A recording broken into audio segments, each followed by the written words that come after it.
Hello, I'm Frank Butler here with Paula Caplinger of Fidelity National Title. With Paula's on the in Newport News, and I'm here in Virginia Beach.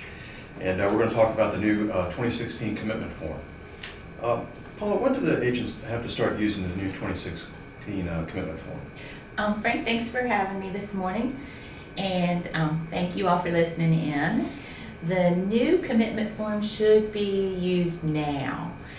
The old commitment form that had been in use for years and years and years has been decertified by the American Land Title Association as of December the 31st. So agents should be using the new, and when we say new, we mean 2016 commitment form now. You should be uploading that from your software provider. And one thing I would caution you is when you get that template from your software provider, they really need to check it closely, because some software providers send the ALTA form, and that is not the form that we're using in Virginia. It's different than the form that we're using in Virginia. And some software providers have lots of extra requirements and exceptions, and it really needs to be the Virginia form that is being used.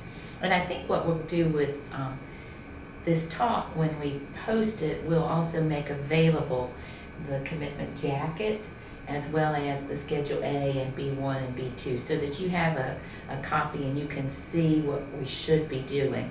We did send those out in May of 2017 with our Underwriting Bulletin, 2017-2, but just as a refresher, we'll probably circulate that again. Okay, that sounds like a good idea.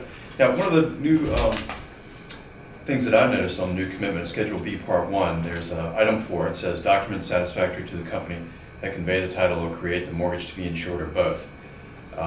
That is the point at which, what is significant about that? Well, that's where you ought to be filling in your deed and your deed of trust if you have a plat or anything that's getting recorded. And I'm sure you see the same thing that I do, Frank. Folks that have implemented the new commitment form, sometimes they'll fill in those items there, and sometimes we'll see those later on in the requirements, and there's a list of things that are being recorded. You only need to show those one time, but you do need to show those under number 4 as the documents that are being recorded. And one question I get a lot, you probably do as well, is do I list any other requirements there? Of course. You have to list all of your regular requirements there. Everything that you used to include, your owner's affidavit, your entity requirements, whatever those might be, needs to be listed there as well. Don't just list the 4 new requirements that are part of the 2016 commitment. And one other thing I'd stress is whenever you send out a commitment as an agent, include everything. You have to include the jacket, the Schedule A, and the Schedule Bs. Just because you send a jacket to a lender one time doesn't mean you don't have to send it every time. So now, every single time you have to send a copy of the jacket, and it has to be signed. It can be signed electronically, but it does have to be signed. Yeah, one thing that I see a lot is the commitment can be way out of date as compared to when closing is supposed to take place. When do you think in relation to when closing is supposed to take place, what should be the date of the commitment? Well, a commitment's good for 180 days, and that hasn't changed with the new form. But as you get closer to closing, older commitments are not generally accepted by the lender.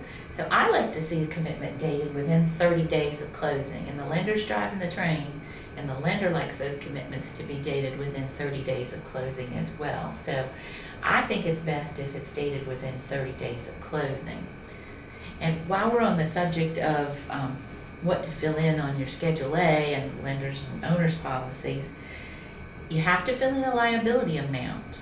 Now, you can't just do TBD. There's no more TBD commitments. That means if you don't know the amount, for a residential case, you need to fill in $10,000, and for a commercial case, $100,000. And the same goes with if you don't know the name of the insured. And I get that a lot. Folks say, well, I don't know who's going to be buying. This is a foreclosure case.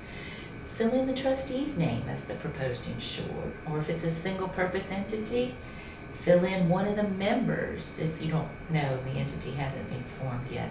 But no more TBDs on anything. So if you don't know the name of the lender, you can't issue a lender's commitment. You're going to have to come back and do that later on. But no more TBDs. And one other thing I would mention, make sure that all the exceptions are listed. I get questions a lot from folks saying, well, do I just list the one exception that's part of the new commitment jacket? Of course not. Your Virginia Power, your C&P, your restrictions, all your regular exceptions need to be listed on your title commitment, just like they always have been. And we appreciate your business. We thank you for listening to us today. And Frank, thanks for joining me. Well, thanks for having me.